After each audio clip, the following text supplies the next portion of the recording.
Good morning. It's Miss Cotran here. I miss you so much. This situation sucks. But you know what? We have to accept that it is what it is and find an alternative way to connect. I wish I could be with you. But because I can't, I'm going to reach out this way.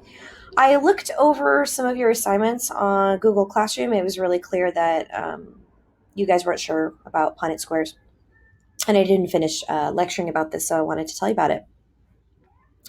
So, I want to go back to talking about alleles so that we can really understand Punnett squares. So let's go back to chromosomes, all right? You have a chromosome, you get one from your mom, one from your dad, okay? Here's the chromosome, one from your mom, one from your dad. On these chromosomes, we have alleles, okay? These alleles are represented with letters. So look at this one. This is capital. Do you remember what you call a capital allele? We call it dominant. We call it what? Dominant. That means you only need one of those for the trait to be expressed, right? Like a dominant trait might be, um, you know, detached earlobes, right? It might be dimples. It might be something you're always going to see in people, or in a lot of people. Recessive, right down here, is lowercase. That means it doesn't always show up. You actually need two of these recessive alleles to get the trait. So when you think about the way these combine, they can combine in three ways. How many ways? Three ways. You can have two capital alleles, two dominant traits from a parent. You can have two lowercase or recessive traits, or you can have a mixture. Like a capital B, lowercase b would be a dominant and recessive together. But we don't call these dominant and recessive. Like we need another way to explain the combination. So we use these words. I want you to repeat after me. I want you to say homozygous. Say it. Homozygous. Homo means same. It means what? Same. Like a homosexual, right? Is a person like a man who is attracted to men, or a woman who's attracted to a woman. All right. Same sex. Get it? Homozygous means same letter, both capital or both lowercase in this case. Both capital or both lowercase. Now, homozygous could be dominant. Homozygous could be both capital, or it could be recessive.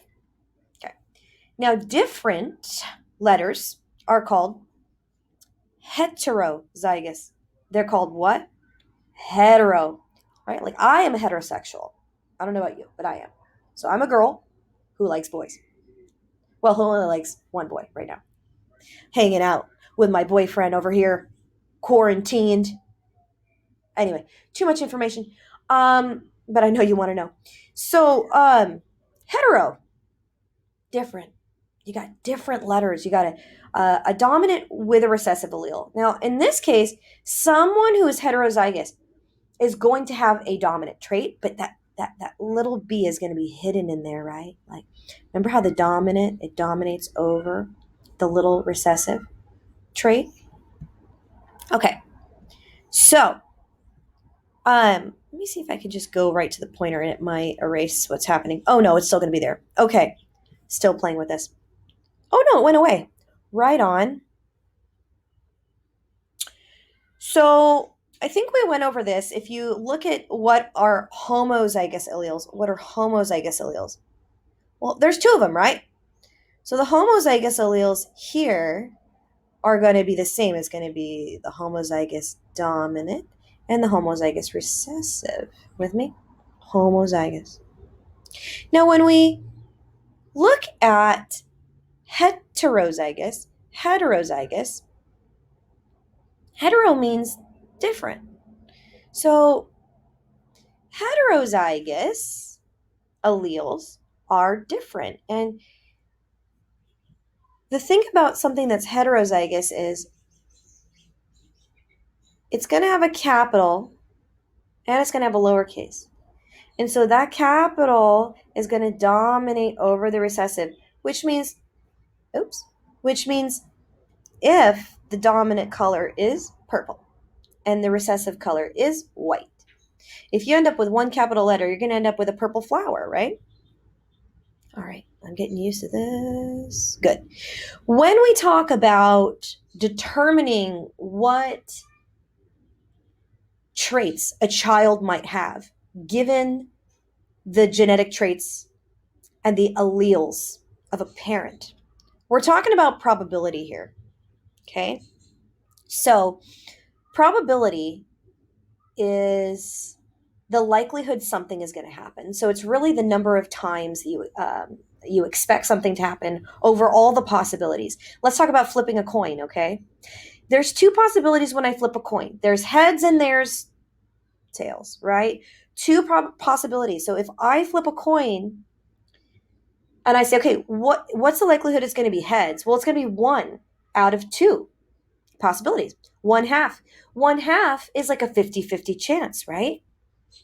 But when we talk about possibilities on a Punnett square, there's not just 2 possibilities. There's actually 4, because a Punnett square is cut into 4. You see these 4 right here? Let me just highlight this for you real quick. Right here. 4 possibilities, right? Boom. Hold on. Still getting this right. Here, here, here, and here. 1, 2, 3, 4. Let me show you how this works. Here's a Punnett square, a square that is cut into 4. What you have is you have the alleles of the father and the alleles from the mother. Okay? So we have a situation where the dad is heterozygous. He has a dominant and a recessive. I'll call it big B, little b. He has brown eyes. Oh, let me go back actually to here. Okay, let's go back for a second. So remember I just said big B, little b is brown eyes. That's heterozygous brown eyes. Okay. Now it can also have brown. He could also have brown eyes if he had both capital letters, which would be homozygous, dominant. Now the only way someone is going to have blue eyes is if they both have lowercase, or both recessive alleles, and they're together. You'd have blue eyes. Blue eyes is a recessive trait. Okay, so remember, big B is brown. Big B, little b is also brown. But little b is that recessive, homozygous recessive, and it's blue.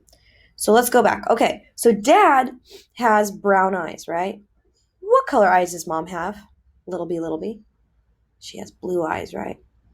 Now, when you look at the possibilities, we combine these letters together. So you have big B, little b. So you got brown eyes again, a possibility of that. Big B, little b, you combine them. The capital letter comes first. Then you have little b. Those get combined over here. Those are blue eyes. And little b, which is blue eyes. So now I'll show you how this works. Again, you combine big B goes first, and then little b. That's brown eyes. We do it again.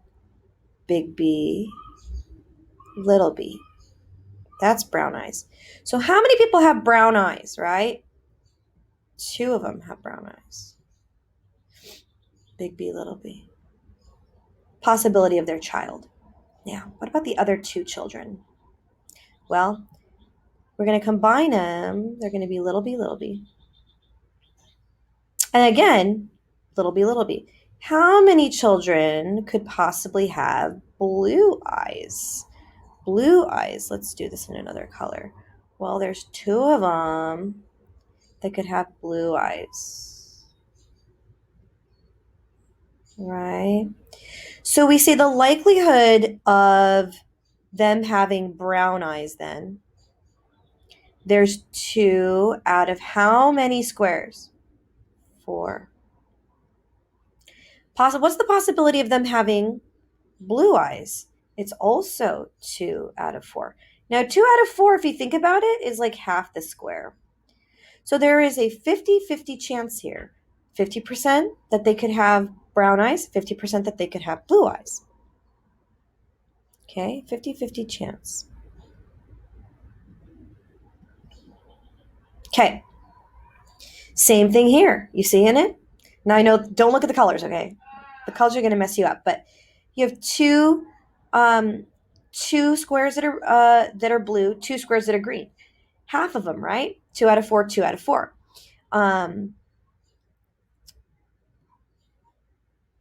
So I'm going to stop there because that's probably a lot of information. Hopefully that helped you today.